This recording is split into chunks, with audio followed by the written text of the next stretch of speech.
Thank you, Scott. We are so pleased to see the turnout tonight. It's great. We are pleased also to be able to co-venture partner with the Chamber in this debate. The FHCCA is going to have other partnerships with the Chamber on our candidates for council later on this summer, and we would love to have you there. If you would like to know a little bit more about FHCCA, just go to our website, ilovefountainhills.org. Thanks. Thanks, Jerry. Programs like this are made possible through the support of our local utility company, SRP. At this time, please welcome Linda Brady from SRP.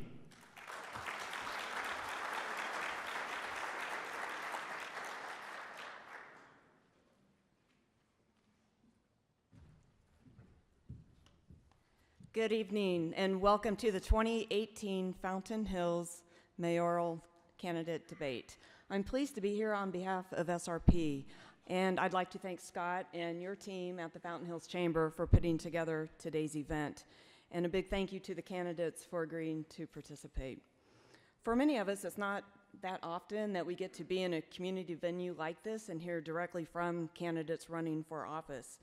And that's why SRP wanted to sponsor it. We appreciate the fact that the community is going to get to hear directly from the candidates running for office of the mayor that make big decisions in your community. So tonight we are hosting a debate for the office of mayor. The candidates running for office, Jenny Dickey and Cecil Yates, have agreed to the rules in advance and will each have opportunities to answer questions that are on the minds of all of you, residents, business professionals, and community stakeholders. Tonight's debate format will operate as follows. The first 45-minute segment will begin with opening statements from each candidate, followed by 5 questions derived from the recent community survey. Each candidate will have 2 minutes to answer each question, followed by 4 minutes of open debate. The second segment includes questions from the audience. There are cards at your seat. If you complete the card, you can either pass it to your left, you can leave it on the table in the middle, or you can hold on to your card for a little while once you think of a question, and we'll give a reminder partway through the program to let you know when it's last call for those questions. So questions will be reviewed to avoid duplication and to provide the largest variety of topics for you, the audience. The debate will conclude with closing statements from each candidate. Finally, we do request no yelling or comments from the audience. This format was designed to allow each candidate time to discuss their views and also for the opportunity for you to hear them, and interruptions detract from that message. And I do want to say it's not easy to run for public office. It's a daunting task and it's a big decision. Elected officials have to make decisions about what's most important when there isn't enough money to do it all. And those decisions will always make somebody unhappy. So in many ways, their job is sometimes thankless, no matter what they decide. Let's show some appreciation for both candidates who showed the courage to apply for this job.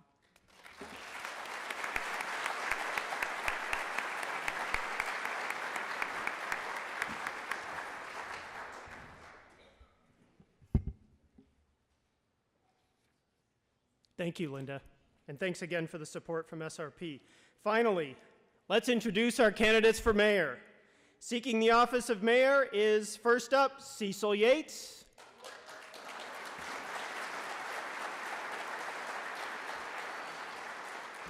And Jenny Dickey.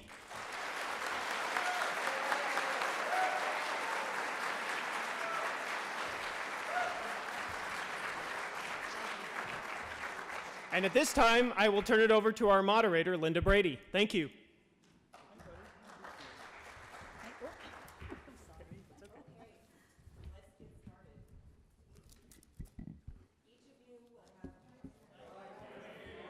No yelling. Tommy. Test. That work? Thank you. Each of you will have 2 minutes for opening remarks. Cecil did win the coin toss, so we will begin with you. Excellent. Linda, thank you so much. Everybody, good evening. Thank you so much for coming to Fountain Hills Mayoral Debate. And I want to also thank you for choosing Fountain Hills as your home. I'm here because I'm seeking the office of mayor, and I'd like to be your mayor. A little bit about my background. My mom and dad is from Tennessee, hence the name Cecil. It's pronounced Cecil, and they used to say, you ought not be doing that now. But I was born in New York City and grew up in Cleveland, Ohio. So I've got Southern roots, but Midwest values. I've been married 23 years to my lovely wife, Nancy. Nancy's Italian, like Ginny. Her real name's Nunziata Vetroni. And talk about talking with your hands. You may see her, she's running around. She's, I call her Wonder Woman. She's a marathon runner and a trauma nurse. And so anytime someone's in trouble, she stops to take care of them. I have two children. My daughter, Sophia, who's got, this week has pink hair. You can wave. And my son, Mason, who's 16, just got his license, so watch out there. Real quick about my son Mason, a little bit over a year ago, as a lot of you know, he had a very terrible fall. He fell off a 60-foot cliff and landed on his head. He was life-flighted to Phoenix Children's Hospital. By the grace of God and miracle, there was no damage, no broken bones, no internal injuries. But the outpouring of support of this community was unbelievable. My wife and I could not believe how well received it was, and for that reason is part of the reason why I'd like to run for mayor. Like probably most of you, I've got a PhD from the School of Hard Knocks and the scars to prove it. But in conjunction with that, I also have 2 BBAs and an MBA in strategic management, 6 Sigma certification. I've raised my family here in Fountain Hills over the last 14 years, call it home. I've been on planning and zoning in the last 5 years and have reached out as a council member to members of the community to get things done. I'm so excited to share some ideas for you, and this is going to be fun. We'll get into it. But we're in this together, so please vote Cecil. Thank you.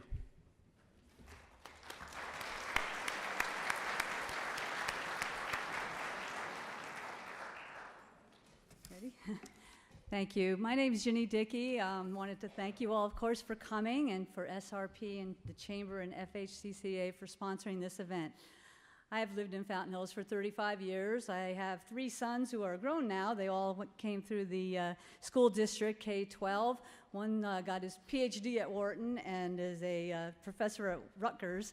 The other is a Scottsdale fire captain, and the other is a musician who's toured the world. So Fountain Hills School District, you sure varied your people that came out of there, that's for sure.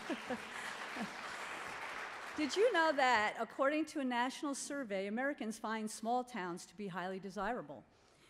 With 23% of the population interested in living in them, only 13% have the privilege of waking up in a place like Fountain Hills every day.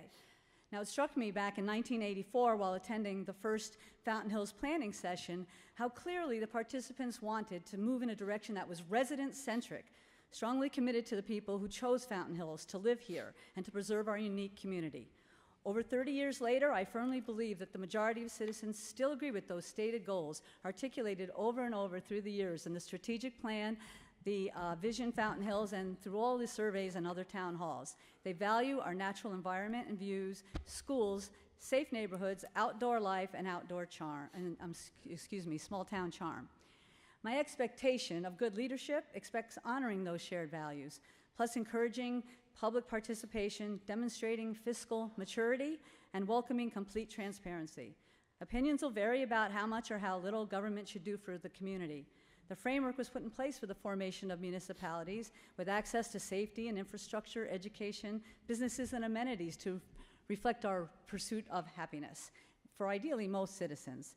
I hope my 35 years of voluntary and the 16+ years of elected service in our community with longtime friend and family ties are a good foundation for people to believe it is possible to work together on the decisions and challenges we all know lie ahead as powerful partners dedicated to our hometown, Fountain Hills.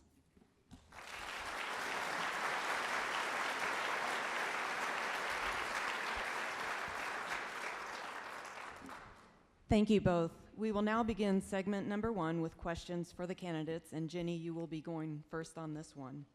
The topic is town infrastructure. The recent property tax special election was defeated with 65% of the voters not in favor of the $7 million levy.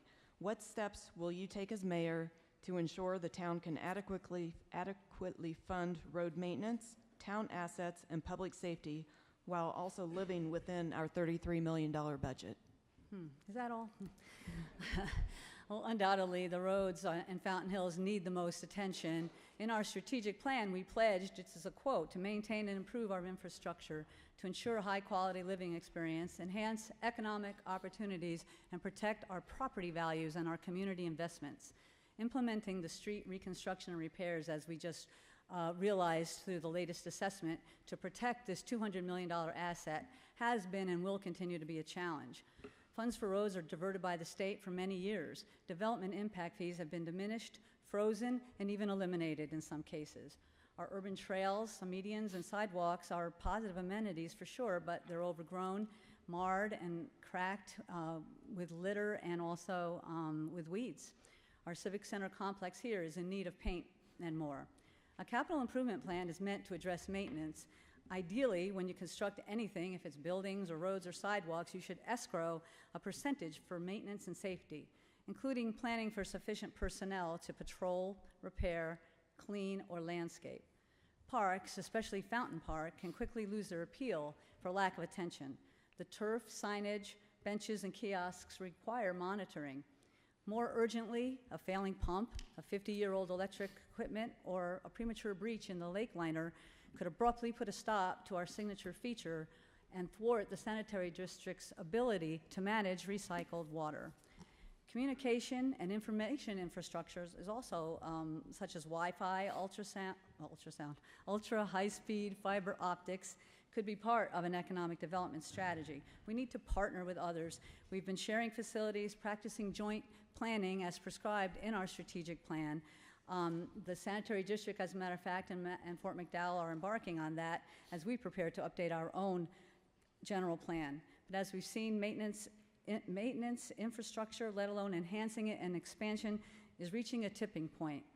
I see the red light, but I want to say that top-down management and from trying to address these issues hasn't worked very well so far. So I really think we need to put our heads together and have a lot of participation to decide what we want to be and how we move forward. Thanks. Sorry. Would you like me to repeat No, the question? I remember, and I'll remind everybody the question was, how are we going to fund all these assets? Yes. As luck would have it, I'm a asset manager. I manage 11.5 million square feet of commercial real estate throughout the state of Arizona, a little over $1 billion worth of assets. I have several small merchant associations where I manage roads and streets, et cetera. It wasn't until my first term in office that I went to Ken Buchanan and said, hey, we've been talking about streets, may I see the street program? Unfortunately, all the time up until then, we didn't even have a street program. So we literally sat down and came up with an idea, even though we couldn't fully fund it, to start putting away, I think, year one, $1.5 million. Likewise, a year after that, we didn't have what's called a replacement reserve, a way to fix buildings in our parks and things of that nature. We didn't have that program in place. And so we did the reserve study. Councilman Brown and I probably could have done this in our sleep because we're both in construction and development. But we basically do a full analysis of all our assets, came up with we're going to need roughly $1 million a year to fund this. All we could put away so far was probably about 100, 200,000 a year, so there's some shortages. So having the question of how are we going to fund it, there's two things. There's short-term, where there's some existing developments in town, and we'll get into that, where we haven't realized all those development fees and impact yet. So that's some of the short-term funds. Obviously, we've already used some road grants. The Saguaro Boulevard, that was one that used a grant. A bond. There's several grants out there. There used to be called a Tiger Grant from the federal government, and our proximity to Fort McDowell Yavapai Nation entitles us to use that money to help them get in and out of town. I have a 3-point plan to be mayor. The first one is smart economic growth. Second one is enhance communication. And the third one is protect our quality of life. The smart economic growth, and we'll get into this more in the debate, there are funds that are being left on the table from sales tax that we can utilize to fund these. And then our long-term way to fund all these assets is to either continue bonding, form a street district, or things of that nature. Vote Cecil. Thank you. The next topic will be transparency. Cecil, you will be first on this question. Oh, we're ping pong. What's that? I thought we were supposed to talk about it for 4 minutes. In a recent survey, Excuse me 1 second. Ginny brought up a point. Oh. At what point is it the open the debate? Segment 1 is just Q&A? you're right, yes. Okay. This is the open debate. Sorry, Excellent. I was skipping ahead. All right. No worry. Do we have a bell that we say, okay, go? If you're okay, may I? Sure. Absolutely, thank you. Infrastructure is probably the backbone of the community. It leads into everything else economic. A company, somebody who wants to come to move to town, or real estate agents, everybody who's coming, the first thing they see are the roads, the streets, the signs. This kind of tells them what kind of community Fountain Hills is. This is so incredibly important, and I'm shocked that all the years prior to myself getting on council, some of us getting on council, that they didn't even have any of these programs in place, and definitely weren't funding them. We really do need to get creative. In the economic portion, we have what's in town what's called an opportunity gap. That basically means the demand for stuff is not being met by the supply of stuff. So that creates an opportunity. Most of us, if we need to shop for something, go outside of town if it's not in town. Well, that amount of money that's being left on the table is up to almost $5 million of lost sales tax revenue. It's not going to be easy, and I'd rather be in that situation than the reverse where there's no demand for products. But there's several things that we can do economically to bring in some companies, some businesses, to help tap into that sales tax that we're being left. Go ahead, Ginny. Thanks. First of all, I'll take a little issue with the idea that we didn't have a pavement management program, because we did in 2010. We had a big presentation. We had choices to make. We picked the second most expensive one, but we did put $600,000. We started putting $1 million, then $2 million into the roads. But what's obviously happened is that we know that these piecemeal steps aren't going to work when it comes to the big items as far as infrastructure. We did try, of course, to have another property tax in the past that failed. We had we tried a $28 million road bond that failed. I have these bullet points of everything that we did over the years to try to avoid where we ended up.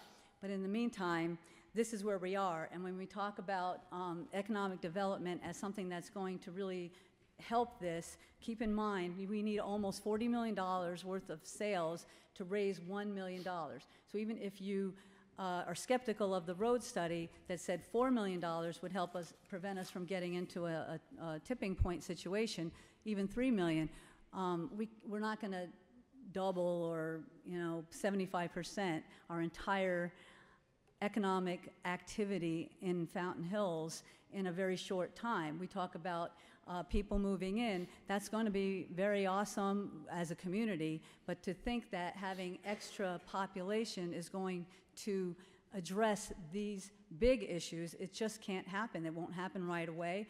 There's expenses that come with bringing people in. They're welcome. We want them. It'll help the schools. It'll help our businesses, but it's not going to help the town. It's not going to help revenues. It's not going to keep us afloat. And that's why when I don't have a silver bullet to say, oh, if I get in there, I'm going to tell you what we're going to do. But I do know that my opinion and my drive will be to protect our assets, protect the things that we have here in town, and to realistically look at the need. Is it 2 million more? Is it 3 million more of the roads? Whatever it is, it's not going to be solved with, anyway, go ahead, Cecil. Thank you. Unfortunately, and I appreciate Ginny, but unfortunately that's just not true. In my world of economic development, I'm an economist by default. we're leaving over $300 million of lost sales that go outside of the city. I agree with Ginny in the sense that no, we're not going to capture all of that in the short run, but 300 million times 2.6%, you know, there's $5-6 million we're being left. It doesn't mean it's going to happen overnight, but again, this is a driving force that we can tap into. No, there's no silver bullet, and when Ginny and I were on council, she and some other council members used to say that, but they would say that on every single project. The point of this whole thing is we have to do all these things on all these different fronts in order to make this happen. Just saying I'm for a solid infrastructure without a plan, that's just not going to work. Thank you. Well, there is a plan, and it was very well vetted through the council. They went through, including you, every single option for revenue. Oh, what's the matter? Yeah. We're done? Time's up, yeah. Oh, sorry. Thank anyway, you. there's a plan, but we need to choose what we're going to do, and we need to choose it together. Thank I'd you. like 23 seconds, please. Thank you for the reminder about the open debate. I apologize for that. So the next topic is transparency. Cecil, you will be going first on this question. Excellent. In a recent survey, 35% of the residents said they're satisfied with the mayor and town council, while 45% are not satisfied. Many indicated this is due to past actions such as the lagoon study, transparency in decision-making, and even giving too much flexibility to large developers. How would you balance these issues and increase the public's desire for transparency? Absolutely, thank you. As you'll see tomorrow in the Fountain Hills Times, I have an article written about communication. A lot of the transparency issues comes up, even though we're in the world of the information age, the true information age. Everybody in here gets their news from somewhere else, somewhere different. Not everyone gets it from the newspaper. Not everybody gets it from Instagram or Facebook, but all these things exist. The reason that some of these things come up is that decisions are made, it's posted on our website, but nobody knows about it. And so you get the headlines that kind of rule the roost. And so the headline could be, Ginny doesn't like kittens. I know she does like kittens, but if nobody's there saying she does, then all of a sudden Ginny doesn't like kittens. What I'm going to do when coming into office is work with you all and the council to form a marketing and communications director. We've got over 1,000, almost 1,000 volunteers. I know there's some people in this room with that skill set. We're going to put all this together and make sure that we come up with a great marketing department that can work with everybody that, from the chamber, from our award-winning schools, from the council, and get those messages out there to market the town better. The more information that comes out there, the more that you understand what's going on, the more transparent we'll be. There isn't anything secret going on. It's just unfortunately a lack of getting that information out there because we've got an old way of doing things in a information age. Thank you. Thank you.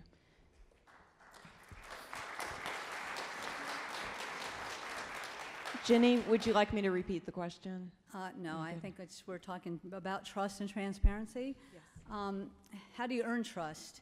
There are no shortcuts to building trusting relationships. We all know that through professional and personal experience, and it's certainly no different in the public arena. The most effective way to earn trust is through your own historic behavior. How respectful, open, and inclusive you are, even in the smallest of situations, is paramount to having faith in them when they're in a leadership position. How can you erode trust when you are in that position? By participating in activities that are not transparent, by undermining staff and colleagues, by alienating public partners, by aligning with those who are against us, by showing special treatment and protections for outside entities, by refusing to disclose potential conflicts of interest, by disenfranchising voters, costing taxpayers with personnel and other spending decisions, and by behaving in an uncivil manner to staff, commissioners, and even the public. There are many ways for people to lose confidence in government. Indulging in the kind of expected self-serving activity that you typically associate with politicians is what leads to cynicism and disengagement. I'm sorry that I feel this way, but these overt and other behaviors that are sometimes harder to articulate have made many of us distrust our current administration. I believe that we'll see more of the same if this kind of leadership is allowed to continue. I've said this before, you may not always like the story, but I'm an open book. Thank you. Now,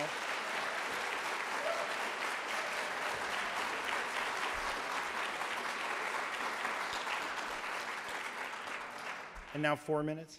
Thank you. Now we will have 4 minutes Excellent. open debate. See, here we're talking about transparent and ethics. The Arizona Department of Real Estate Commissioner appointed me to the Test Development Committee strictly for my ethics. And then here we have a candidate who kind of went sideways and is trying to say that I'm doing something wrong or not above board.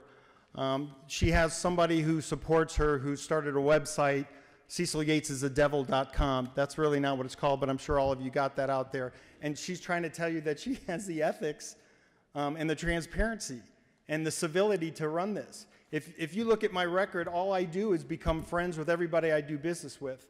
Unfortunately, yes, we had some problems at City Hall. I was shocked when I went there. All the little stories that you hear, the normal way that we do business, that wasn't happening. So I was championing and becoming a champion for all the customers of Fountain Hills, for all the residents of Fountain Hills, to make sure they got a fair shot. And it wasn't just me, because I was shocked. There were other council folks and other people that were involved in looking at this. Unfortunately, again, up to the 8 years prior to me coming there, we overlapped 2 years, all this was running rampant. Even after my opponent left council, she was still in contact with our town attorney and some other folks getting inside information. So I'm definitely the open book here. So for you to say any of that, Ginny, that's just disingenuous. Well, I will say again,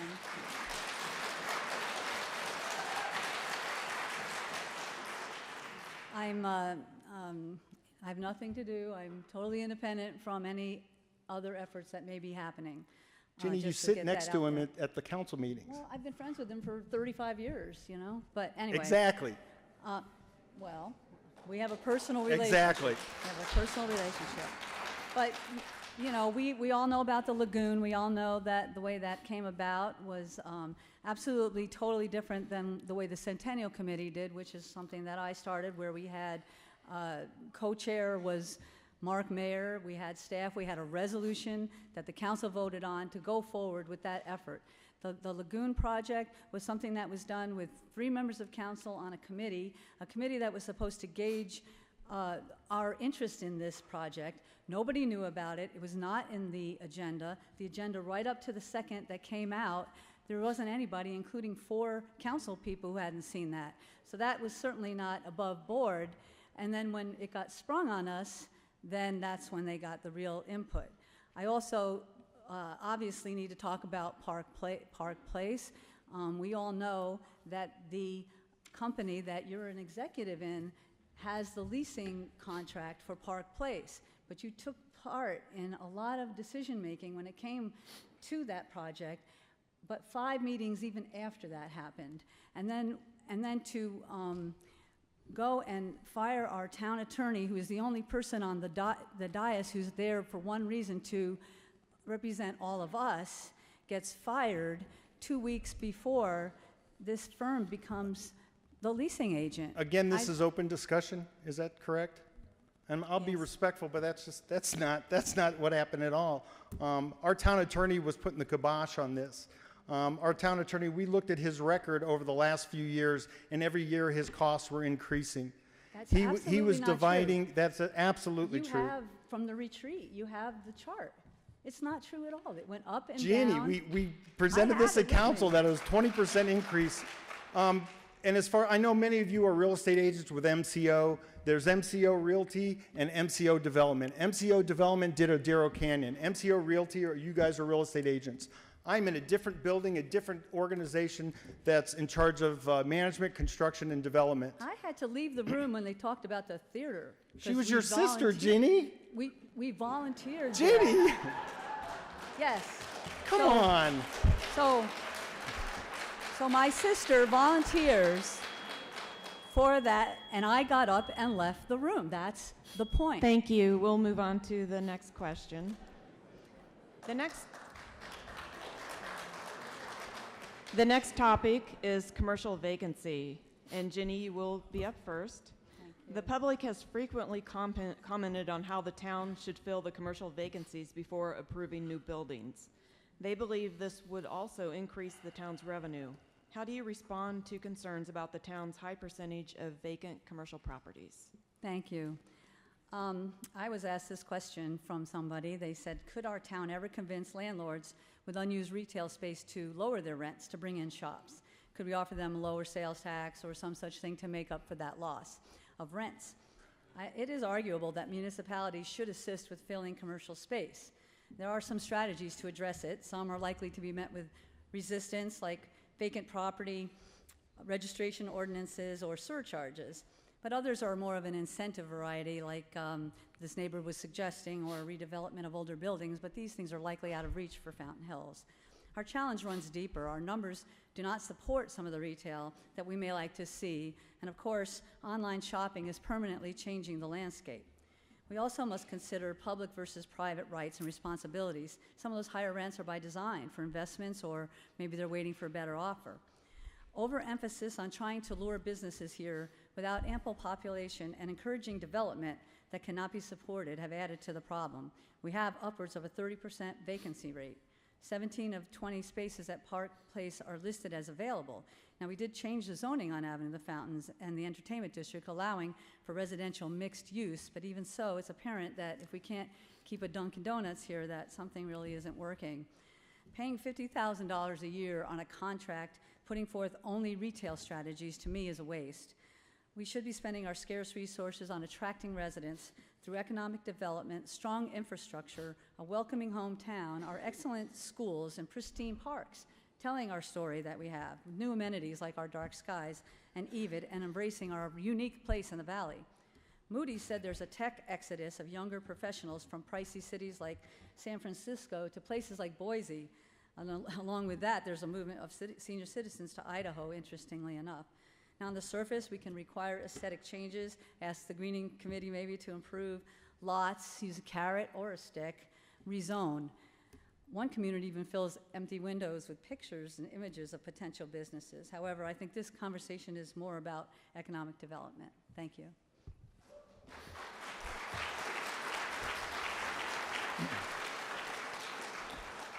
Unfortunately, once again, and I appreciate Jenny's response, but she didn't answer the question. A lot of the space that we have, it's because of economic and functional obsolescence. Again, this is, I'm considered an expert in the field of retail and commercial real estate. I'm a member of ICSC, the International Council of Shopping Centers. I track these. Our vacancy has nothing to do with there's not folks that would want to go in there, but if you're going to open Smith Incorporated, you're not going to go into a building that looks like the front of a farmhouse and is only 7.5 feet ceiling height. The way to fix this, and this is part of my 3-point plan of smart growth, is that we're going to look at our complete code and ordinance book, how we can enhance that. Right now, retail, coming from the last ICSC conference, probably half the shopping centers in America right now aren't going to close, but they're going to change. Adding residential, hotel, condos, living type situations to them is the way to enhance the retail component and add people to rent them. Rent control does not work anywhere. Anyone from New York City, anyone from any major city, that's what they're talking about. Finding the owner of a building because they don't rent their space is ludicrous. That's private property rights. There are ways to attract this, and leveraging $50,000 when we're leaving $300 million of retail sales on the table is a drop in the bucket. How anybody can say that that's not money well spent? Please listen to what's going on here. Everything that I'm proposing is an investment that's going to reap a return. We are on the right track. We have some bumps in the road. And the numbers you gave on Park Place are just not true. They have over 50% of it under different stages of lease and letter of intent. They have over almost 80 units on the residential side. Building 1 is over 50%. They're 2.5 months ahead of schedule. That's the shiny penny. That's the project that's being done all across the valley and across the United States. That's the kind of project, not necessarily the height, but the concept of bringing residential. That's how we're going to fix the storefront vacancy and commercial vacancy. Thank you. Thank you. We'll have 4 minutes of open debate. Jenny, you can start. Thank you. Well, I looked on the website today, and it said 17 spaces available, so I don't know how you reconcile that. That's what I was going by. And also those are lovely and new and empty. So I don't know, you're saying we have Ginny, they don't even have the certificate of occupancy yet. And unfortunately, you don't, well, this is open debate, isn't it? Yeah. We're just having a conversation here. You guys can stay. The way a lease works, it's not like an apartment where you walk in, hi, I'd like to lease here, and you fill it out, you give them your security deposit, and you move in. A commercial space, you start with what's called a letter of intent. I'd like this space. I need 5,000 square feet, and I'm willing to pay $15 a square foot. Right, and then they come back. I've been talking to realtors about that, and they say letter of intents they really don't mean anything until the deal is done. And I also don't see any tenant improvements. I don't see any signs saying, and again, I appreciate that, but they do not have their certificate of occupancy. They still have construction fences up. Well, we had and people you're moving into other properties without certificates of occupancy also that they shouldn't have been doing. But anyway, what I want to also say about the obsolescence, though, is what do you propose to do? We are a town that is in dire needs to protect our own assets. We can't buy property. We can rezone, but we've done that. And you've Ginny, been do you here, know like what you the said, average for price 6 home years. is in Fountain Hills? How much it costs? Like 300. Yeah, I'm sure it's not cheap. It's and let me you're. That's one of Ginny's supporters. Sorry, that kind of threw me out, but. Guys, we're supposed to keep this civil. Oh, okay. Okay, Please. We will. Let's stop. But what you're saying about affordability is very apropos. And if you look at Park Place, which opened with an idea of saying that it was going to help families move in here, and that it would help make up for some of the school loss. Right now, a one-bedroom, 675 square feet is $1,238. A three-bedroom is almost $2,400. It's not filling that need. We don't have apartments are not being built to be affordable right now because the materials and the people that are putting them together, everything has gone up so high that there's an actual crisis in apartment building, and that the people that are moving into these are not moving there for need. They're like their second homes, or they lived here but they wanted to downsize. And the folks that really do need affordable housing, which again is something I don't know we can do a lot about, but we can try, and we can have ordinances and zoning that helps that, but we can't make that happen. We can't make a builder sell a house or develop a state trust land or do any of that See, stuff. that's just incorrect. That's incorrect. The Greater Phoenix market right now, market rate apartments, the average is $1,100. That was never supposed to be an affordable housing project. It was supposed to be another diverse housing project. The state trust land, you can zone, you can create opportunities for builders. I've talked to them. We're cluster homes, townhomes, other apartments. It's a supply and demand issue. We do not have enough apartments in town to satisfy the supply. We do not have enough supply to satisfy the demand, and that's why the price has gone up. Not affordable. Well, again, the answer is housing diversity. The average price home in Fountain Hills is over $500,000. All right, we talk about attracting young families. There's no way. Through zoning and ordinance changes, a lot of these commercial properties, you can add that housing component and create an opportunity for some folks who can afford more But like the builders, $600 to $800. The developers are not going to make enough money if we are telling them, okay, you can buy the state trust land for $110 million, and by the way, we want you to put affordable housing in there. It's not going to pencil out I for am them. no way saying put affordable housing. I'm saying housing that's affordable, housing diversity. Anyone been to IKEA? The IKEA apartment now, that is the way that the millennials are going. Ginny, respectfully, you're talking about a topic that you're not... Don't tell You're me not what giving I the do or facts. don't know. I'm saying what you're saying is not factual at all. Well, then Thank there's a lot of you. research out Thank there you that's both. not right. This is a reminder to the audience. This is the last call for questions. So if you do have them, please write them on your card, pass them to the left, or you can drop them off at the table behind me. Okay, gotta breathe here. Our next question, number 4, is about attracting families. Cecil, you will be going first on this one. Absolutely. We often hear the phrase, we should get more families to move here because it provides employees for companies, maintains school funding, and grows the next generation of local leaders. Do you believe this is something the town should participate in, and what strategies will you consider to make an impact on this initiative? Like many of you, I have a real estate license. I've had it for over 10 years. I am not a realtor. I do not sell homes, but I have access to the MLS. This is right off today's MLS. Over the last 6 months, the houses that have closed, 3-bedroom, 2-bath, minimum 1,300 square feet, the average is over $500,000. This is what's out there. I go to the MLS. All you guys I know, people have an agent. Yes, you can buy a condo in Fountain Hills for $110,000. Yes, you can buy a Gemini home or something along those lines. The state trust land is our one shot to bring back the young families that left during the recession. Our average age before the recession was about 41, 42 years old. After the recession, we're now up to 54. I'm still a kid in Fountain Hills, which I'm okay with. But nevertheless, the average age is 54. The only way we can attract them is to bring in housing diversity.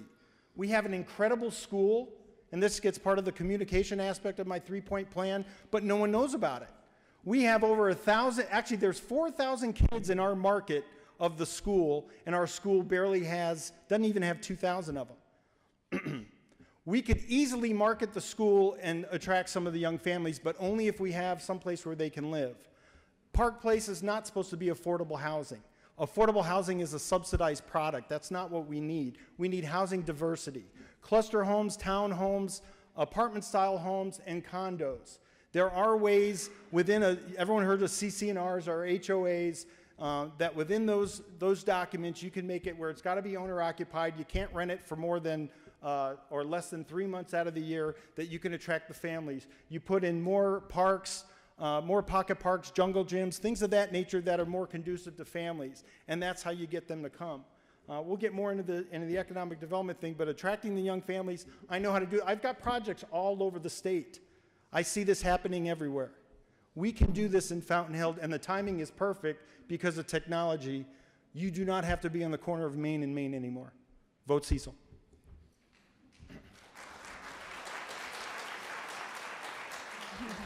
I do also believe that many people share the goal of wanting a multi-generational balance here in Fountain Hills.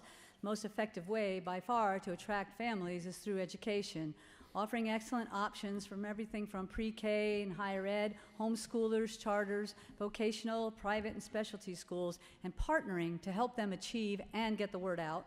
Not only could round out our population mix, but again, serve as an economic driver, one which is well established by experts featured in our own strategic plan.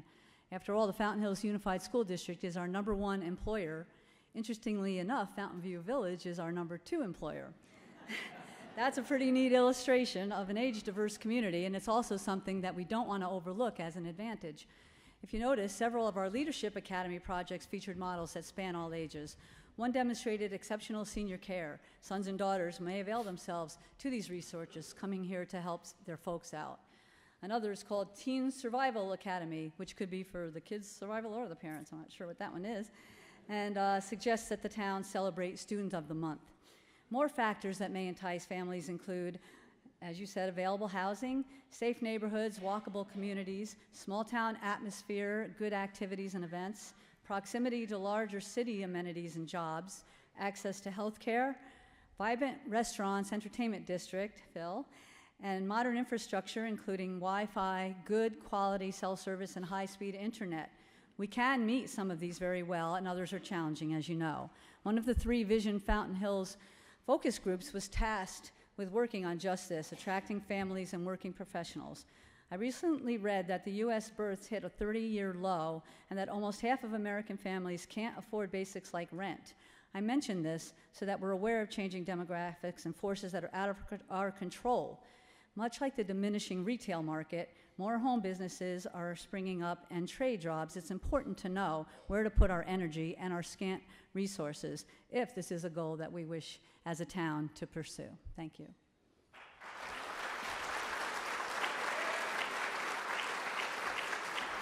Four minutes? Thank you. 4 minutes? We or will was that have the 4 minutes? minutes, open debate. Awesome. We'll start Awesome. with Cecil. Okay. So again, unfortunately, she said some nice things about the school, which definitely are justifiable, but nothing to fix the issue. They are not at capacity. The reason they are not at capacity is twofold. We're not attracting the people. It's a competitive market in Arizona. Right, wrong, or indifferent. It's open enrollment. So kids from Fountain Hills could go to some other school and they can come here. But if you don't have a place for them to live, they're not coming here. Even if it's the greatest school in the world, which definitely I'm in that book, they may drive here and bring their kids to school and then pick them up and bring them back. So you're not fixing the problem. You have to look at the economy and things as a holistic model. I think one way to fix it would be to take that $50,000 that you've been giving to Retail Strategies Incorporated every year and give it to Scott or an assistant or somebody to concentrate on the largest employer in our town. If that largest employer in our town was a corporation or a company, we'd be all over that. See, she's talking about subsidy. The market can support this, guys. I'm not talking about subsidy. I'm talking about our economic development What is plan the return? involving helping the education and to promote the education instead of putting them out there to find different lots where, yeah, a tire store could go here or something else could go there. That's the retail. Guys, she's missing this. I'm sorry. What am I missing as far as what's happened so far?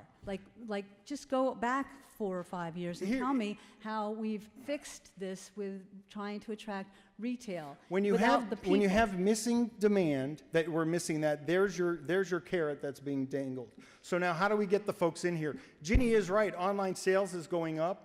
But the neat thing about it now is now the retail model is you can do online sales anywhere. You no longer have to be in an urban core environment to make your mark. In fact, even the big boxes are now looking at a smaller neighborhood, community-based retail outlet. We can now compete in this market. I'm seeing this all over the place. Well, and again, this is not unique to Fountain Hills, other than the fact that you want to take away from the one. Why, if you had a sales force, why would you cut your salesmen and give that money? What product have we gotten for the $50,000 for last year and the $50,000 that you just renewed?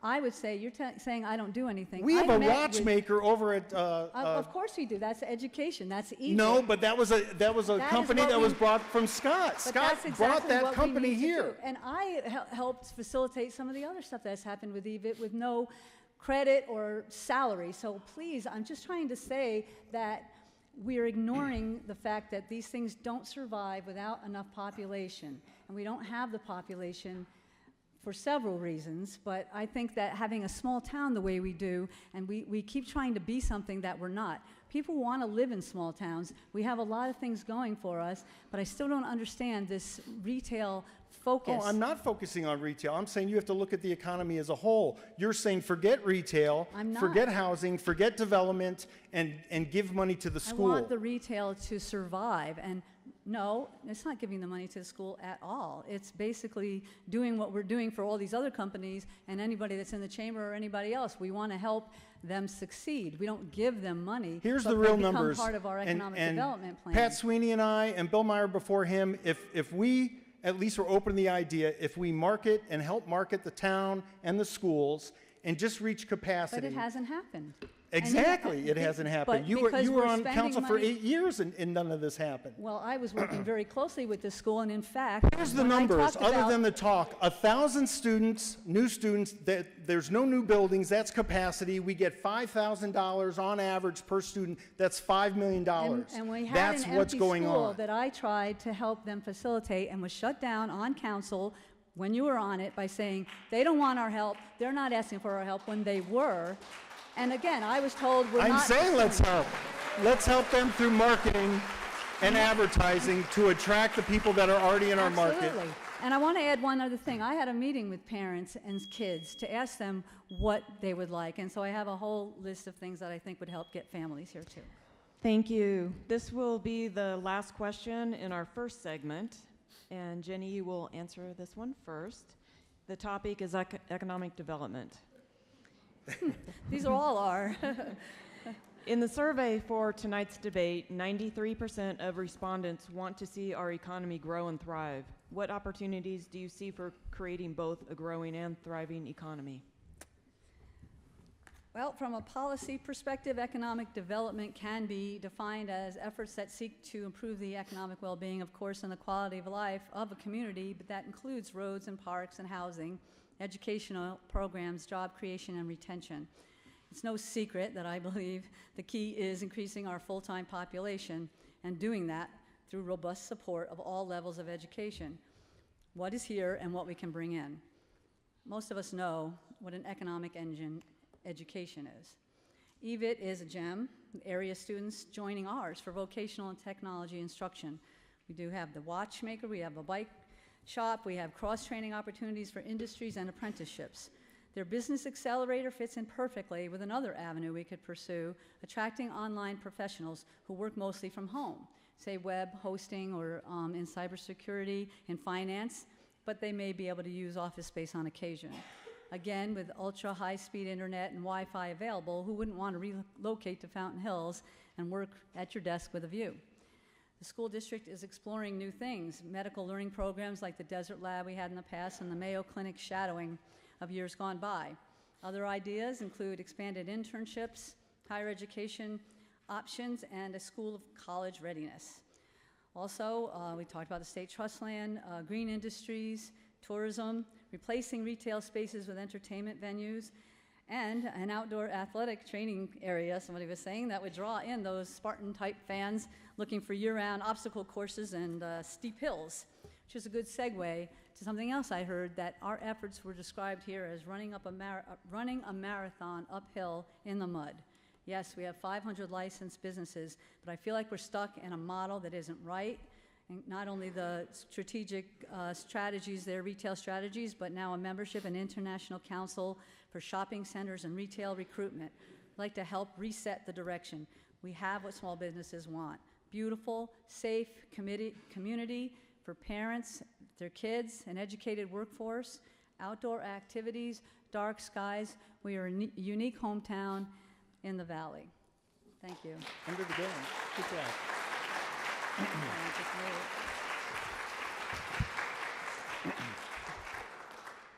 Would you like me to read the question again? No, that's fine.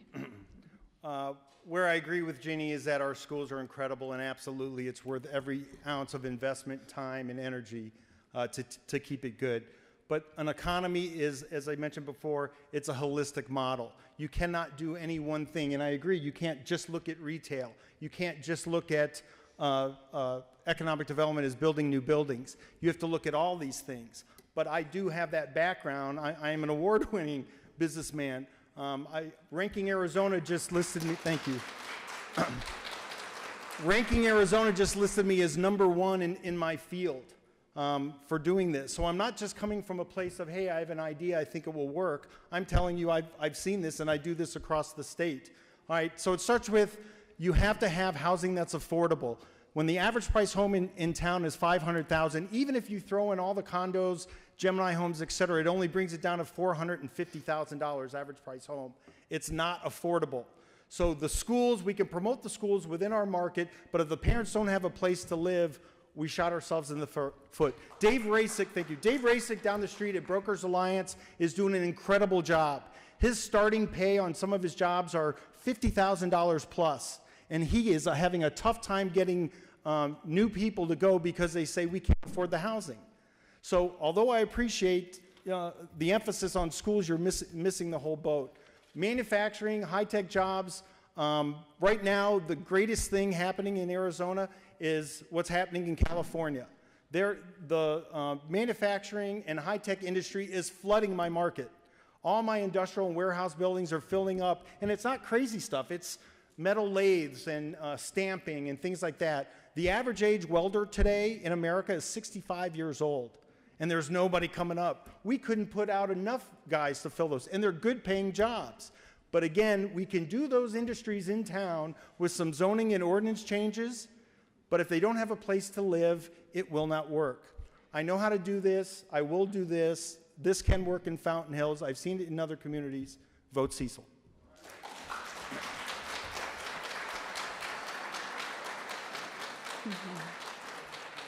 I'd just like to know how you can manipulate affordable well, I guess I shouldn't say affordable housing, homes you can afford from our standpoint. How you, when you talk about the state trust land, you know, this is years. All right, Ginny, and you were there when it went there. market forces, the Elman Group, God bless them, but they overpaid for that land. And you agree with that. And their plan for that land, and keep in mind, average age was 42 at the time. His plan for that land was to build beautiful mansions starting at 700, 800,000 back in whatever that was, 2006 market. All right. I have worked with Lisa Atkins and the State Trust Land to get that land back. They were just going to keep letting it slide. I reached out to Don Kyle. I said, what if we change some density?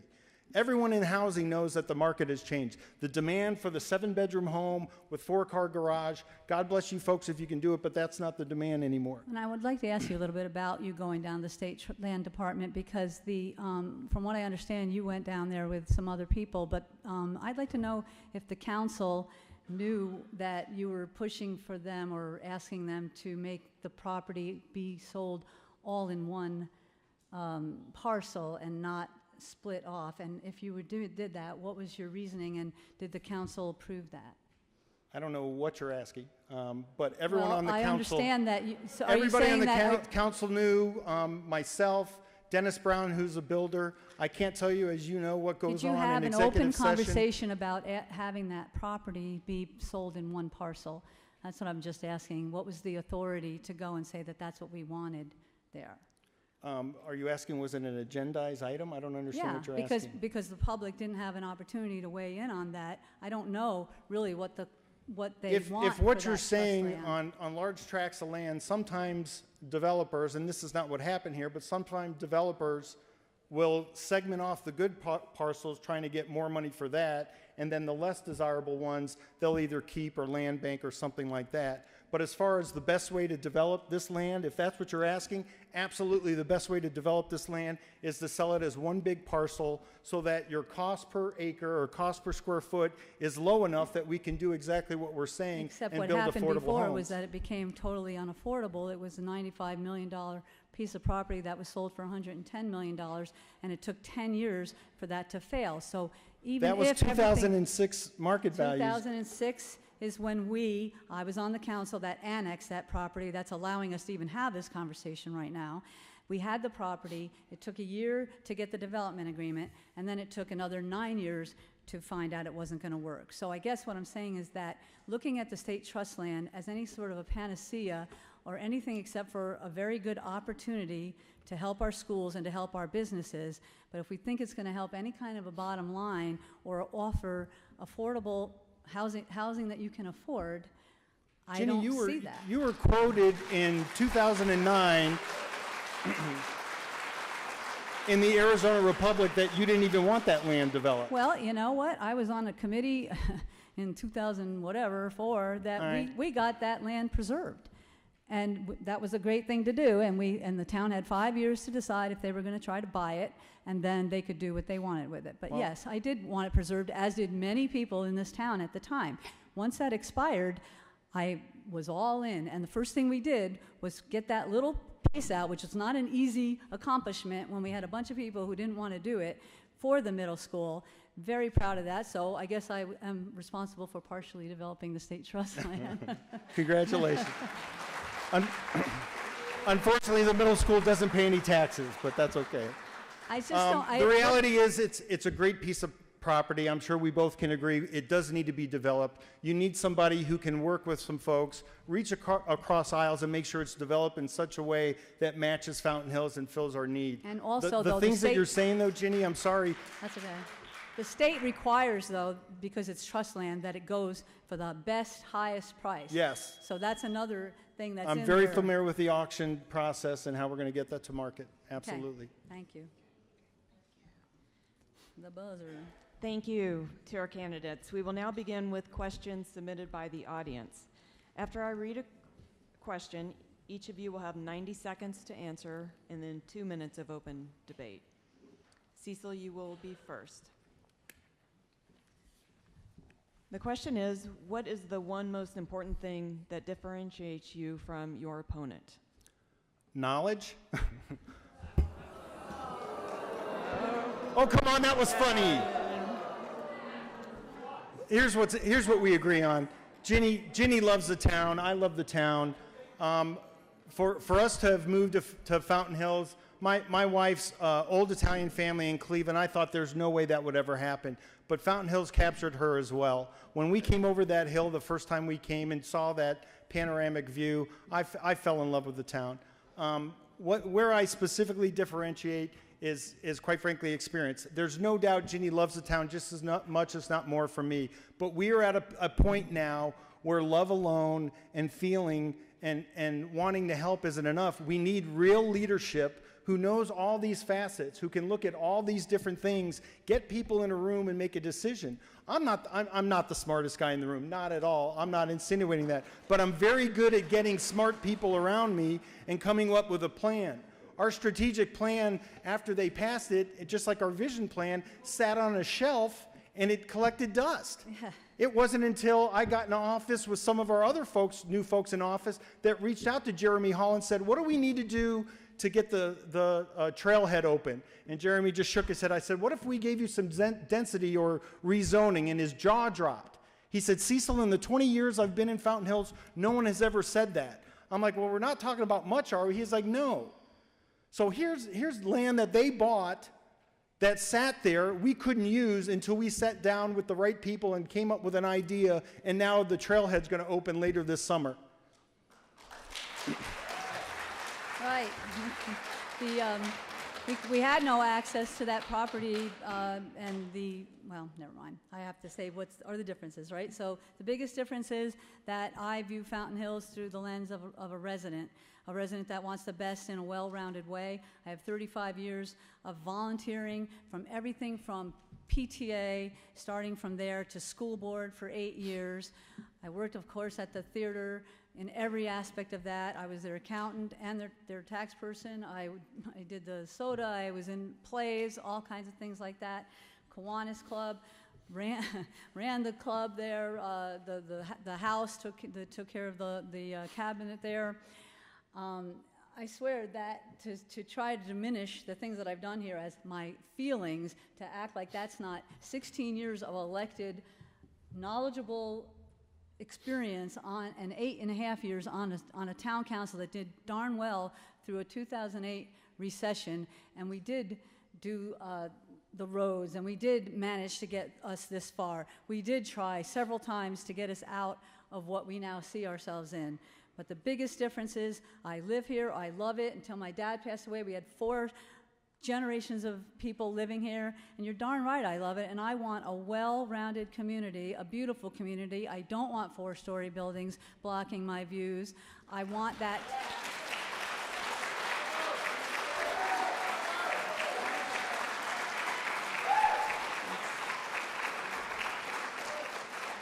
But again, wanting good growth doesn't mean I'm against growth. It means that I live here. I would rather have services. I would rather have activities. I would rather have a beautiful, pristine park than to continue to chase things like the lagoon. Thank you.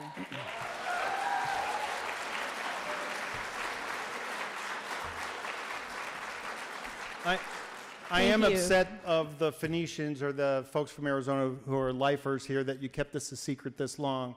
Because trust me, the last 10 years, Cleveland's a great place to be from, and that's our tagline right now. It's a great place to be from. I can't tell you how many times in April we're sitting like this saying, what are we doing?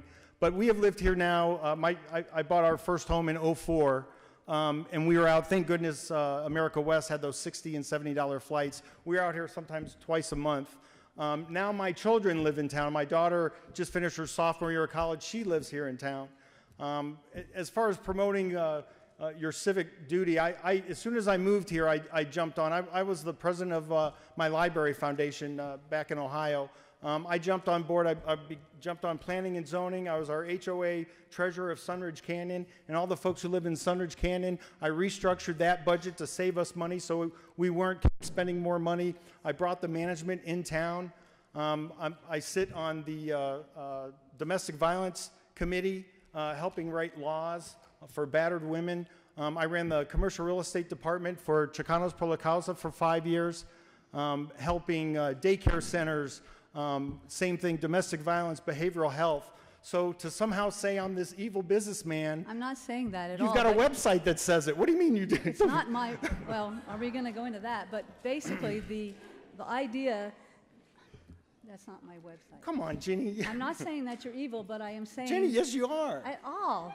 But you are not, you don't have a broad, you don't have the broad experience that I have. My and goodness. with different age groups.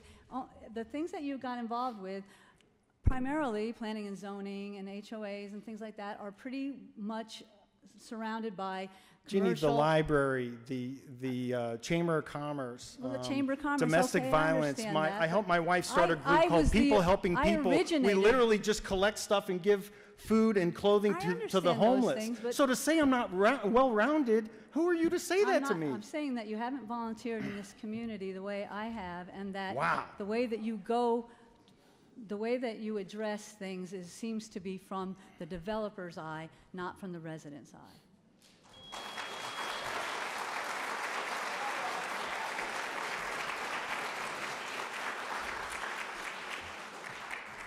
Thank you. We'll go to our next question from the audience. Jenny, you will go first. The question is, what types of things do you do to understand what the citizens of Fountain Hills want in their town? Oh, thank you. So what do we do to find out? Facebook. Pardon me? Facebook. Facebook. Well, Facebook, yeah. Well, just recently, during this campaign, I had a series of talks where we had different topics, and people came and they were free after I did like a little 20-minute thing, and then they would tell me their ideas and their wishes and desires for Fountain Hills. I did have, as I mentioned earlier, a group meeting with parents and students to try and get a feel for the kind of things that we're always hearing about. What would they like to do? What would they like to see here? How do we get younger families in here? Again, I think I learn a lot by being involved with different groups. So how often would I know the guy from Kiwanis if I hadn't been involved there setting up the dinners or out on the golf course trying to raise money for them? Literally, one of my friends here got me on the PTA board before my oldest son even went into kindergarten. So that's where it began. Those are the kind of ways that you meet people. You're in all different venues and all different walks of life. I came here as a young woman. Now I'm not so young. And so I've had a span of experience that has also allowed me to get the input and to try and understand as best I can and be as accessible and open as I can, and listen to what their desires are for the town of Fountain Hills.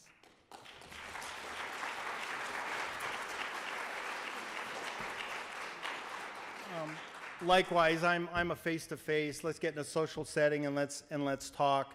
When Ginny was having her group meetings, I was actually meeting with people one-on-one and having coffee and getting feels for stuff. Reaching out, one of my three-point plan topics when I was running for council was strengthen partnerships. And that meant reaching out to EPCOR, the Sanitary District, the Fort McDowell Yavapai Nation. We have never had stronger relations now with the Yavapai Nation than we do right now because of how we reached out. The school board, we meet with them on a regular basis. But all these things, sitting down in this session, I have to wear a tie. I'm not a tie guy. I'm usually covered in sawdust or drywall dust. I'm down in the trenches. I can show you the scars. Let's go to coffee. I'm real big on going to coffee. I'm real big on going to groups. Social settings. I live on Lark Court in Sundridge Canyon. Lark Court is the Shangri-La of Fountain Hills. Everybody who lives on Lark Court knows everybody because we went out of our way to meet everybody. You know what I'm saying. You guys are Fountain, yeah. We have holiday parties. Fountain Hills Times has done several stories about us. Now we're the place to live. It's grassroots, it's reaching out, it's social settings and getting input, and then making things happen based on that information. Thank you. Well, of course, obviously having meetings, group meetings, does not negate the fact that I meet one-on-one, and obviously with EPCOR. I would think that for a few years you hadn't been meeting with the school district or the sanitary district in the way that we did, in a very regular way, which started to fall out of practice probably 4 or 5 years ago. The school board, the school district, and the sanitary district, I think, have been somewhat alienated from the town. We involved ourselves, some of us, and some of you involved yourselves with their election. tried to get people elected that may help the Lagoon project or may help get more houses on state trust land, more than they can handle. That I didn't agree with, and I think that alienated members of the sanitary district. You got into telling the school district what they need to do with their property. Don't say I did. I didn't do any of those things. The leadership of your council did, and You were on my council. not when that happened. And basically telling the school district and having on again, off again support for their bonds. I don't think your relationships have been that strong for that long. I think it's something that picked up fairly recently. But again, the meeting with the superintendent of the schools and with the new principal who just did his dissertation on school safety, in light of all of the horrible things that have been happening, and obviously having group meetings and brainstorming and getting those ideas doesn't remove the opportunity to meet one-on-one with One people. thing I think Ginny and I can agree on, we both like to socialize and we both like to go out into the public. And so regardless, I'm going to be out there. I'm going to continue to reach out, have coffee. I'm usually a have breakfast kind of guy. I apologize, but I usually will buy you breakfast as well. There's some great knowledge in this room. There's some great knowledge in the town.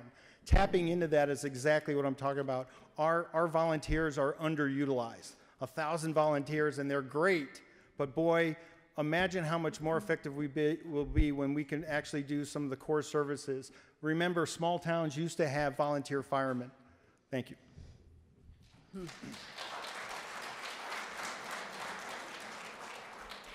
This is the third audience question. Cecil, you will start with this one.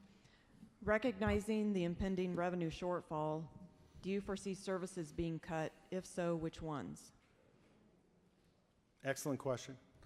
And this gets back to reaching out to you folks and finding out. You start with, and this is any budget, and I do this for buildings, developments, associations, et cetera. You find out what the core services you are, you start with those. Those are services you absolutely have to have, and then you go down the list. And at some point, we'll have a general consensus of stuff. If we have to make a cut, keep in mind, we still haven't received all of the impact fees and development fees on some of the projects that are going on. Copperwind, which I was very involved with Bill Hines, inspired him to reach out. We were a resort community without a resort. We now have a resort coming in Copperwind. All right, that's a $100 million project. The taxes on that alone. So you have short-term shortfalls and then long-term. The short-term ones can be manageable. There may be some cuts necessary, but you look at the budget, you start with the core services, then you work your way down from there. And that's, of course, going to agree with the, I'm getting confused, this isn't the back and forth. This is a question. You can reset it. Yeah, thank you. To me, the assets, as I spoke about earlier, are the most important that need to be protected. So obviously, we have to look at those, look at other parts of the budget, get down to where the real tipping point is with the roads. I think we're okay maybe for 1 or 2 years, but $2 million and even $3.5 million a year for the roads isn't going to cut it. You know, a lot of things have led to this, down this financial path. You know, we used to have property taxes here. If the tax had passed, I had suggested maybe we would have some sort of a citizen committee. I think we do need that kind of involvement now. Some people seem fine having minimal town activities, while others would love more services. There's clearly a disconnect between what people want and what how the community felt. You know, they felt like they were giving the council money, giving it to them instead of this is for us and this is to help our assets and our own property values. So I don't want to debate the reasons why it failed, but now with that knowledge, we move ahead with this shortfall. It's not going to be easy. We need to prioritize, like your question is saying, and I believe that I proved myself through 2008 when we were really going through the downfall, how we could live through our budget. Unfortunately, I believe that there's been some spending missteps here that, sure, they're not going to reach the $64 million question, but I think we can do better. Thank you. And now it's open. before this property tax came to fruition, and we all agree that's one of those touchy things, and in a perfect world, that would have been a better business model. Again, that's my background as asset management, looking at budgets and figure out what's the best way. We need multiple streams of revenue. I also went an in-depth, with the permission of council and with their blessing, working with all sorts of folks in the state of Arizona, attorneys, and finding all these different structures. We've heard of road bonds. It's pretty simple. We need $9 million to fix this road. We divide $9 million into 5 years, add the interest on it. We have got a really good bond rating as a city, and then we put it out there to vote. And the vote came back 65-35 in favor of that. So it sounds to me like everybody, at least based on my conversation, is they want a finite amount. When does it start? When does it end? What is it going to go for? And that's it. That's just one idea. And so bonds, road districts, they're not easily formed, and that's why the path of least resistance was the primary property tax, but I was coming from it from a better business model. There's also a community facilities district, which is perfect, but again, it's not an easy model to find. And he's right, because he was on the council when they really vetted all these different ways to try to make money for funding these important items. But again, they came up with that as the best solution. We have to go back to the drawing board, but it's still a finite number of things that we can do. But I have to mention, though, that I do think we've been squandering some of the money. Like I said, it wouldn't address $2 or $3 million a year, but you know, people didn't like that you spent the $39,000 whatever for the lagoon study. Well, again, I didn't spend the money, the council and you know the process, and that's why you're being disingenuous. I absolutely saw that by saying this. That process didn't exist. Jenny, it was very wrong. If we're going to compare apples, the fire station you wanted to be on Shea. You wanted that Obama shovel-ready project money. That doesn't make sense at all. Yes, it is. And so you pushed that. We owned the property. We were told, we need to put the fire station where we owned. Well, you put Jenny, something you okayed spending $180,000 on plans of a municipal building that would never be built. That's not. They told you that the fire truck would have to back out into Shea. That's true. This was That's even true. when I got on because the they council. Were told that we had to. When put I got the on the fire council, station you were on still property. pushing that. Well, I wanted to put it on our property. I didn't want to have $180,000 gone.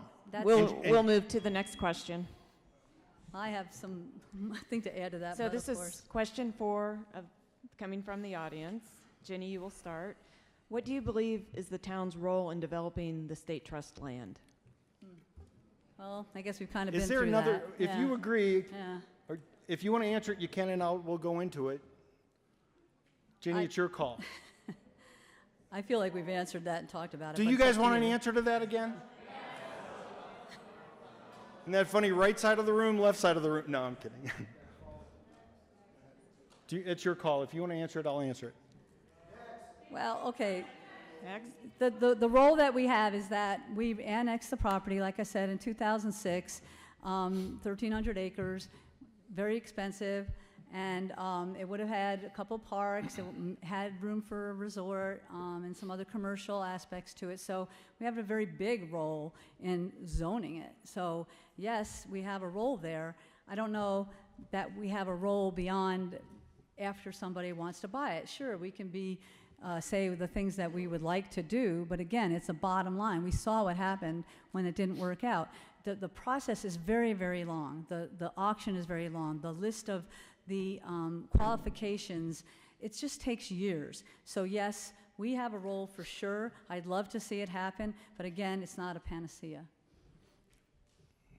Reset it. Or is this open? Oh, no, that was the question. Didn't say anything. It doesn't have a light. She was quick on that. That was good. Ready? It gets back to housing diversity. Diversity comes in many different sizes, shapes. Know that, in my opinion, there's palm trees out on Avenue that are bigger than that building. I appreciate there's some folks that are like, well, 4 seems a little bit too much, and it's all relative to where you live. Housing diversity is just that. You got to bring in some different types of housing. That's the only way the state trust land is going to work, economically as well as fundamentally to bring young families. The millennials, they're a different group right now, and they live very differently than our first homes.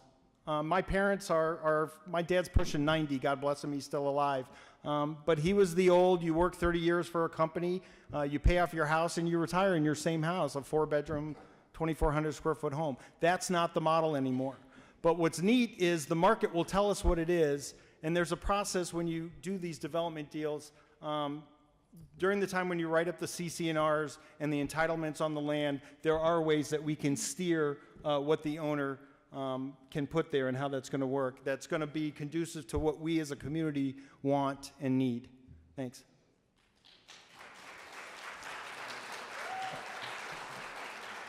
No, one of the things when we did it the first time was the people that lived around there were concerned with what it would be. So the idea that we were able to annex it, which then we did have the power to have some zoning influence there, was very important to them at the time, and I'm assuming it'll be that way now also.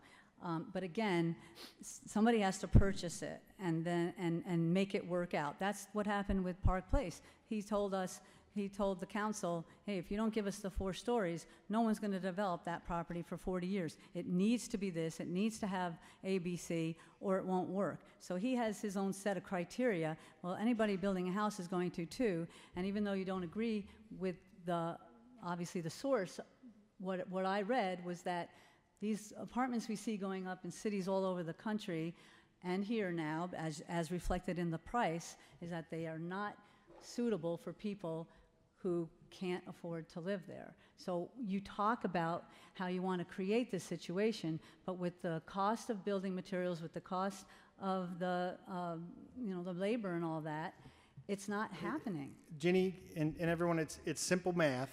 When your cost per square foot is very high, you have to sell for a high price. To get your cost per square foot low, you have to add density or height.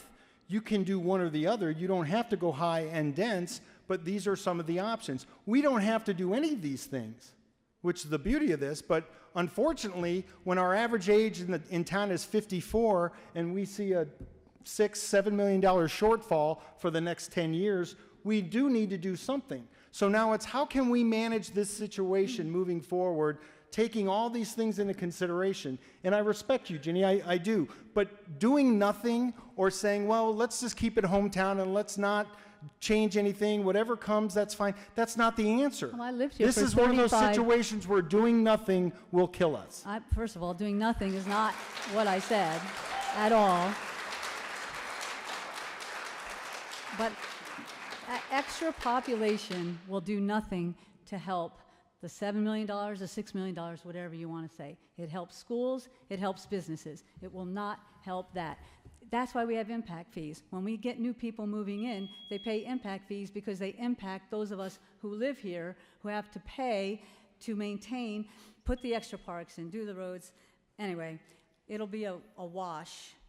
Oh my goodness, please don't listen to that. It will not be a wash. How do we It will make not be a wash.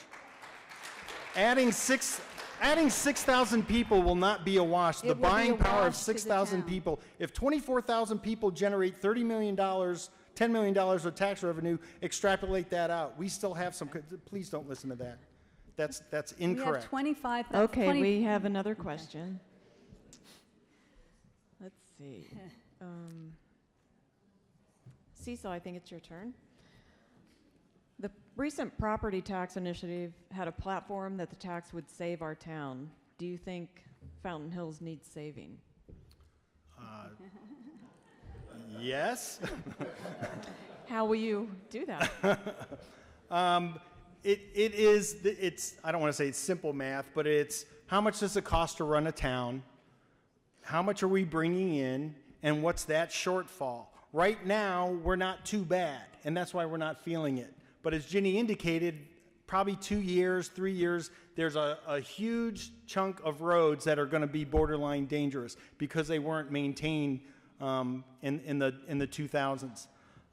So yes, the town, and when I say saving, you need to steer it. It's like steering a ship. You know, it's slow moving, I agree, but if you don't steer it, the longer you wait, you're going to get more and more off course.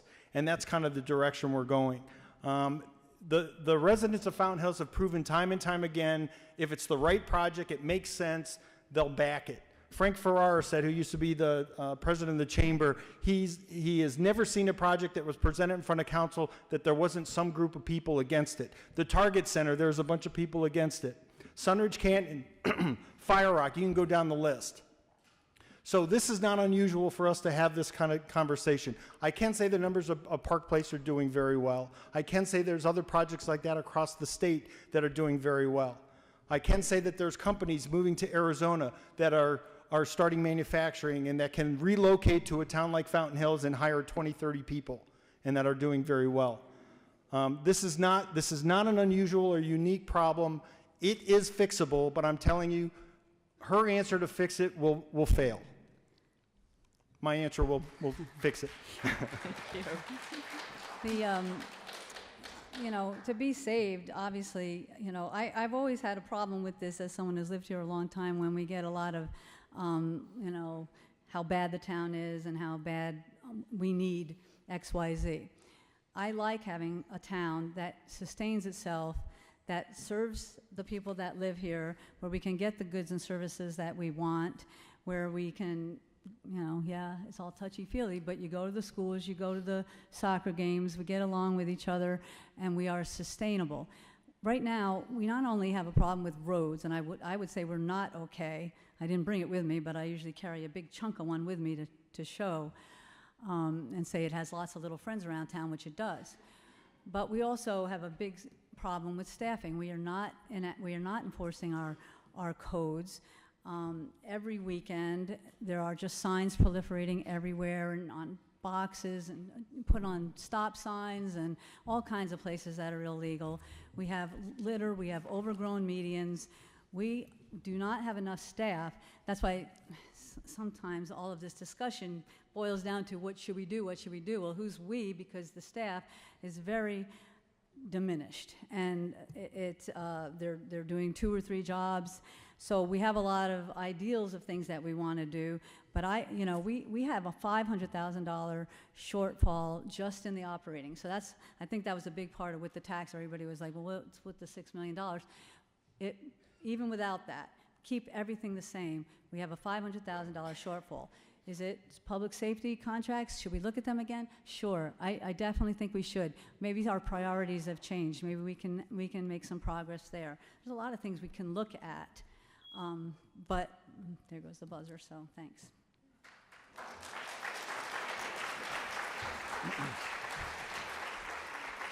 It's open. Open now. Sustainability is you know what the definition is. It's basically support yourself.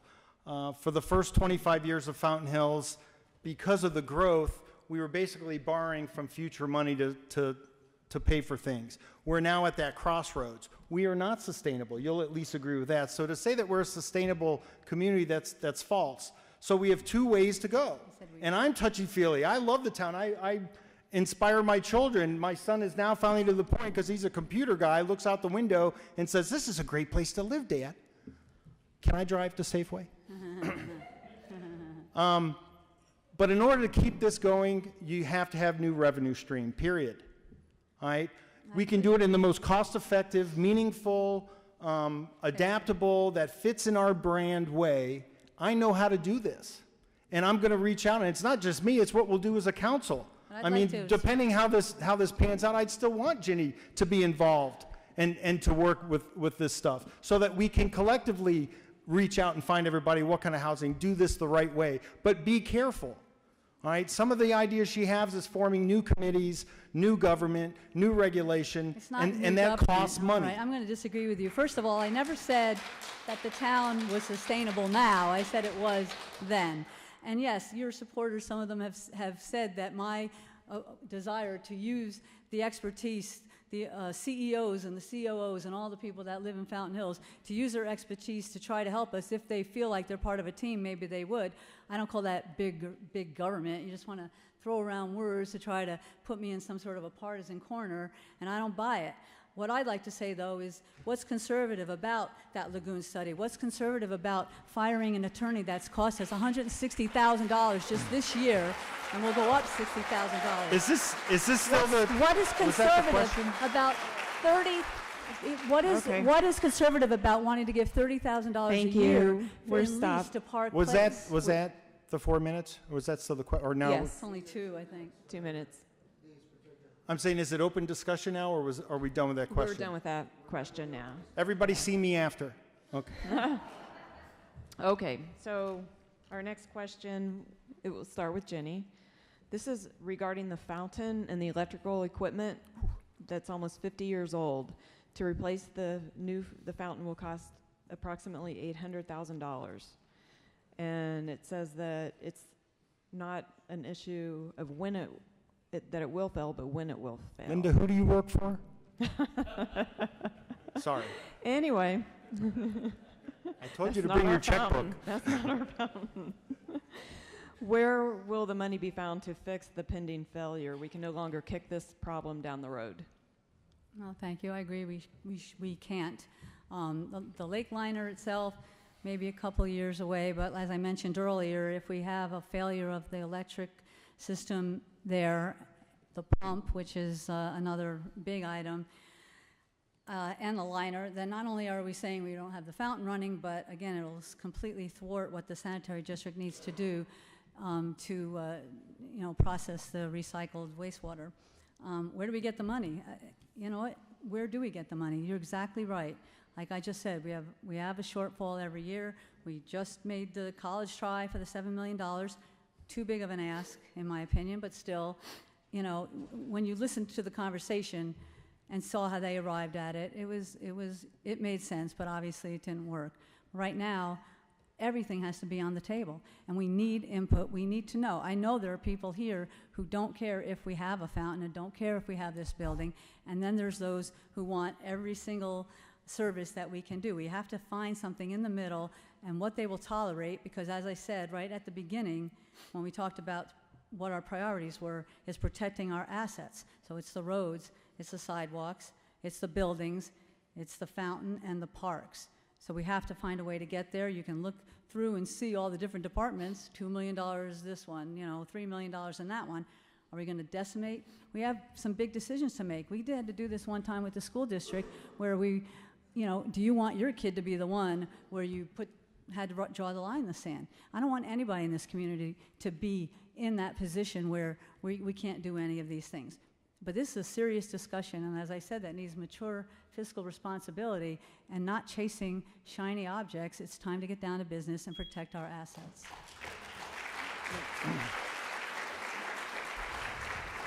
And that's nice that you say that, and I agree with that, but she didn't give you an answer. She didn't say, how are we going to fix this? She just said, we need to fix this. A quick background for you. The sanitary district, they're in the business of recycling water or cleaning water. When she was on council and I was on council, and I was new, she had been there a while, we sent our town attorney to work out a deal in order to do this. $25,000 later, and no explanation other than it didn't work out, we had no deal. This is just one example of what our town attorney has been doing us for over a decade of things like this. Just so you know, this was no knee-jerk reaction or anything. Technology, partnerships, public-private partnerships, public-public partnerships, private-private partnerships. I'll share with you right now, we have several folks at some of my buildings that drive electric cars. A couple of them are Tesla. What a neat idea. So I got on the phone, hey, Tesla, how would you guys like to put a charging station at our building? That's a great idea, Cecil. We'll pay for it. So yes, I'm going to have Tesla install the charging station at one of my buildings at their cost. My electrician's going to run the line. So here's the answer. You have to be out of the box. You have to take everything into consideration. And all kidding aside, I have no problem. SRPs are wonderful. Half my buildings are in your district, so we pay you lots of money. But SRP could be a sponsor of getting that fixed. Technology, right now there's a new technology out there that I found at one of my buildings that we're trying to clean the water. It's called nanobubbles. And it's microscopic oxygen bubbles. It goes into the water, and believe it or not, it cleans it. But all these things, after talking with EPCOR, the sanitary district, everybody's on board with, let's have that conversation. We're going to EPCOR is willing to help give some water to Fort McDowell on an emergency basis. So the short answer is we got to work together.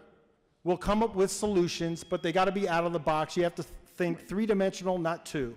I'm a three-dimensional kind of guy. Thank you. Thank you. We'll now have the open debate. Pardon me? the open debate. You keep saying I'm saying not to do anything. The things that you mentioned, they're nice, but they're not going to pay several $1 million for the electric. I just gave you an example where Tesla is going to pay $18,000 for a charging station. Right, and you have to cost let us them, in my building nothing.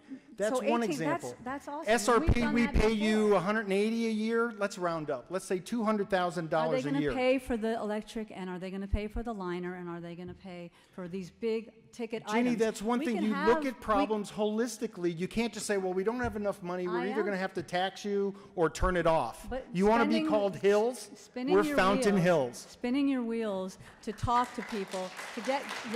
Spinning my wheels. Yes.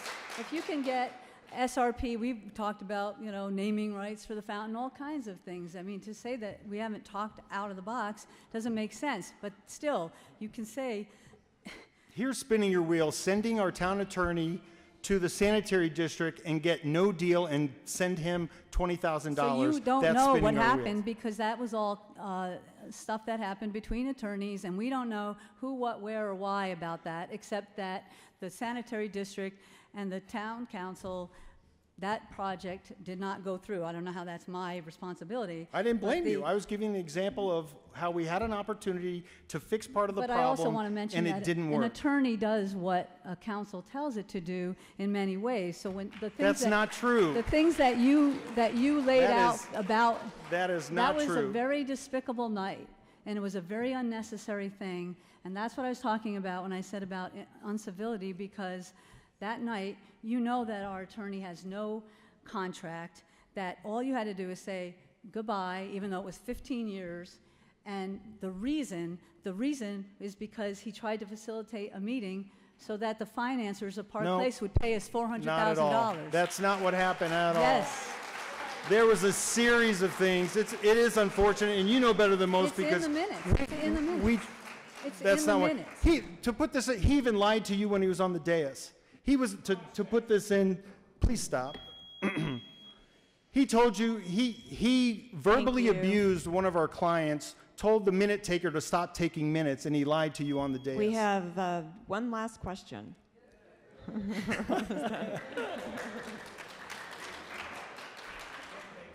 Okay, last question. This is for Cecil to start with.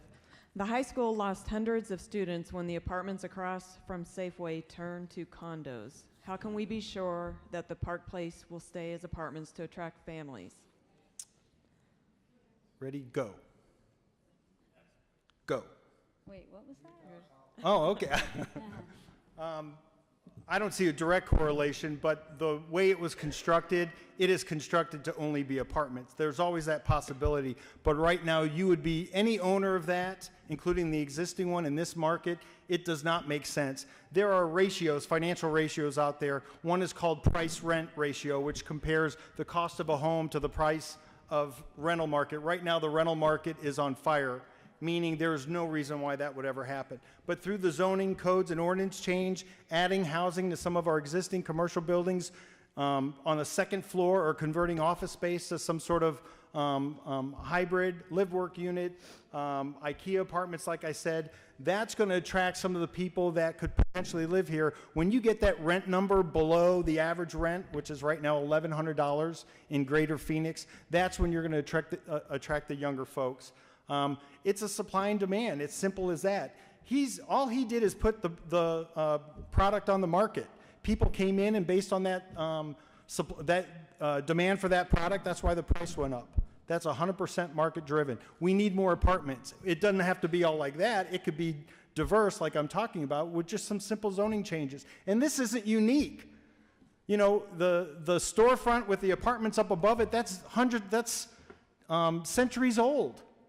My wife and I, those were our dates. We used to go buy these duplexes, load up on drywall, and do that all weekend. We were buying duplexes, up and down duplexes. It's not unusual. We've lost that here. And that adds to the small town character, the small town feel, when you can say, I live above All American. Come on over, let's have a beer. Thank you. I like that. I like mixed use, obviously. I mean, that's a good. We went to Pompeii, and they had mixed use there.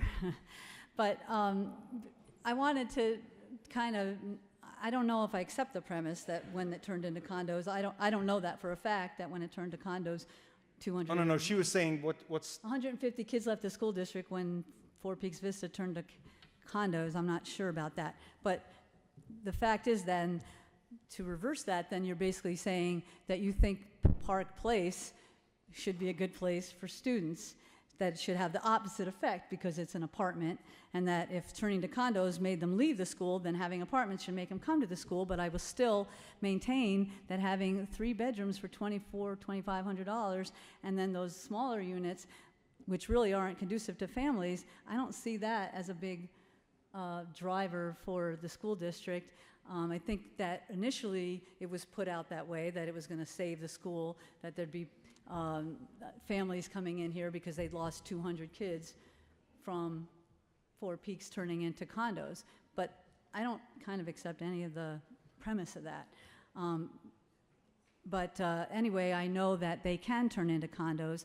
I don't know whether that's good or bad, to tell you the truth, because condos are going for affordable prices right now. We just had one by us go for a really good price. So I think that it won't necessarily be a bad thing, even if it did. So again, I don't necessarily agree with the premise. the other side of this is that business model, it's called Urban Village, is that the way it operates is the people who live upstairs help support the commercial downstairs. So there is zero incentive for anybody who buys that to go to condos. It's a very short-term gain, if at all. But I'm telling you right now in this market, the rental market, and we are a good 10 or 15 years in rears. Every project that I'm looking at across the valley includes apartments. Every shopping center across the country is adding apartments, condos, cluster homes. The demand for housing has never been better. And it may be some pent-up frustration because the last 10 years nothing was done. Are we in the two minutes, or what do we do? Okay. Okay. No lights. But my 2 cents is that was not deemed as a save-all. That was a sustainable project that's going to bring commercial on the avenue, develop that site.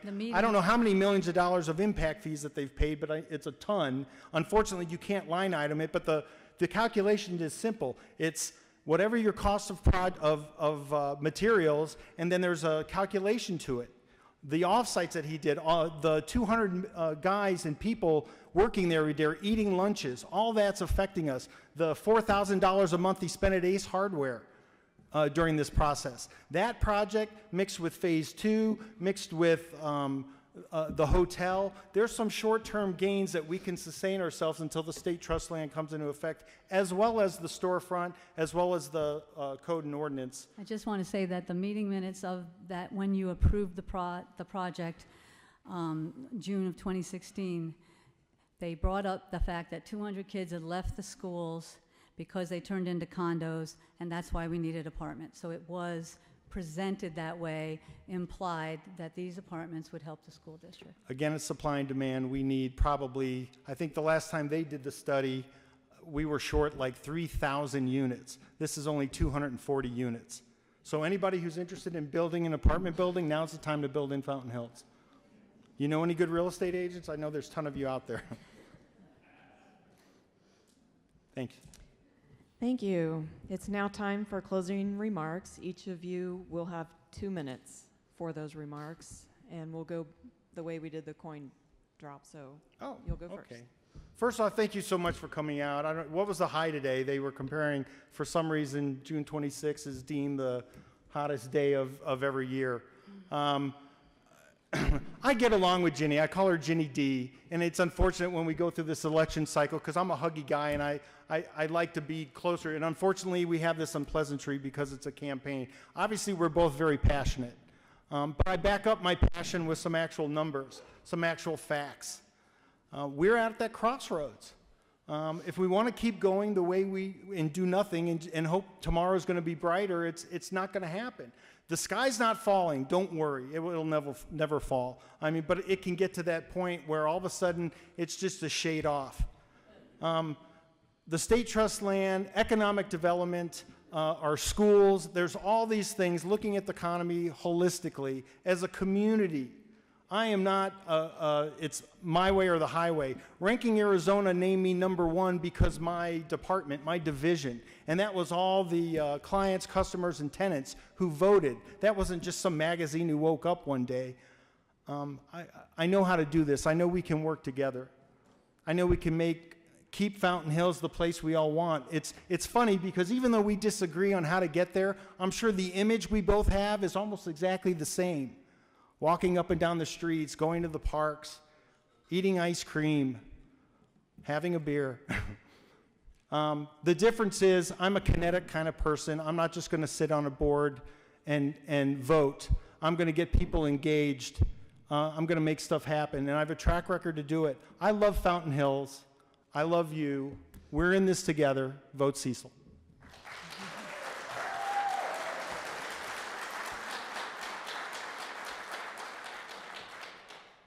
Again, thank you all for coming. I appreciate the opportunity to discuss our ideas and listen to yours through the questions.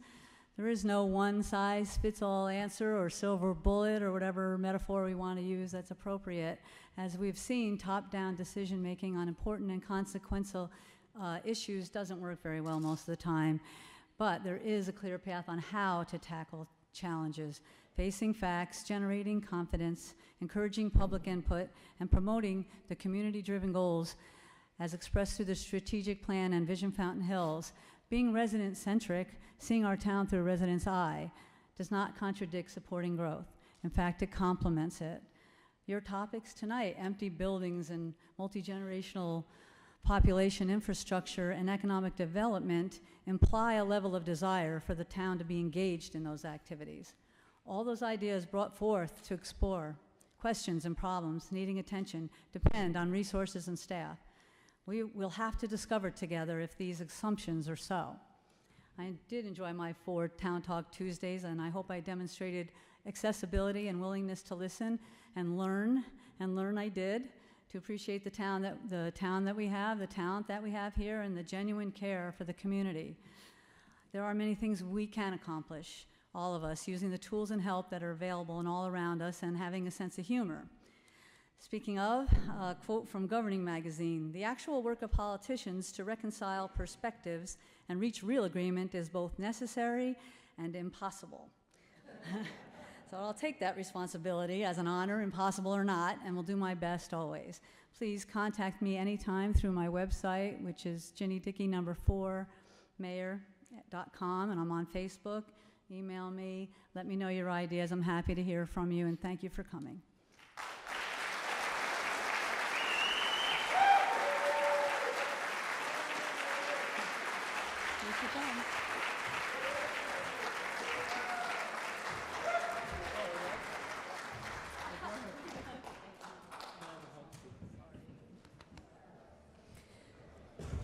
Thank you to our candidates who are brave enough to serve our community, and thank you for the audience for being engaged and for attending tonight.